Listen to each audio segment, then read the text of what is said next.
One piece of advice that I feel like has absolutely changed my life in the past 2 weeks, and that goes to trading, that goes from my High Rocks training, and that goes to my relationship. Here's how it goes. There's two quotes. I got them both from two different people.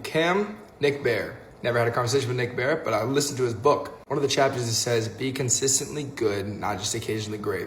Cam said, let your yeses be yeses and your noes be noes. The reason why I feel like those two have changed everything is because of this. I'm just gonna give an example, right? If I am in a relationship and then one day I just show up with 100 roses, a big old teddy bear, I plan a date, there's breakfast in bed, I have everything, I clean the house, I don't even know.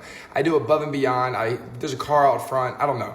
All these different things in one day, and the next day, I just go ghost, right? I don't see her, I don't talk to her, I actually go out of town, or I don't even know. I just go around the corner and I just lay out in the front yard, I don't talk to her all day. I do that for the next 5 days. That would be an example of occasionally great.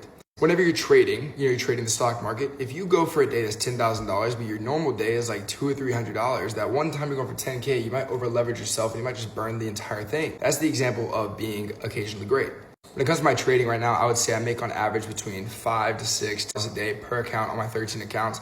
And that is consistently good. I'm not going for $5,000 days on every single account because that would be occasionally great. When it comes to my relationship, I make sure our relationship and our daily interactions are consistently good because I want to be a consistently good man. And that's something that I'm really trying to work on myself. I think it's something I've struggled with and it's something I can really admire in somebody because it's something that I would love to be better at. Next thing is your yeses be yeses and noes be noes. Whenever I was debating on if I was gonna do a High Rocks comp this weekend and I ended up not doing it, I was really uneasy about if I should not. I felt like I wasn't ready. I told myself I wasn't ready. If I knew I'd go into the mindset of I'm not ready and I know I am not ready to get the time that I wanted, then it wouldn't happen. That's just a mindset thing. So I was up in the air like, okay, well, I know I won't get the results I want.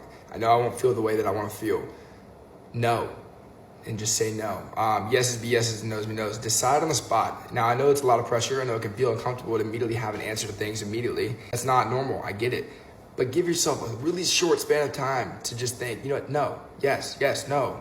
Because I am someone who will think something and will hold off for a minute to either react to it or give an answer to it because I want to allow myself to soak it in more. But in reality, I'm just distracting myself with the next thing. Yeses be yeses and noes be noes. Consistently good, not just occasionally great. Those are the two things that I think if you actually think about how they can apply to your life, you'll never unsee it. These are just two examples as far as the kind of wisdom and the advice and the words that I want to share when it comes to my new YouTube style content coming soon. I hope that helps somebody out today. Y'all have a good day.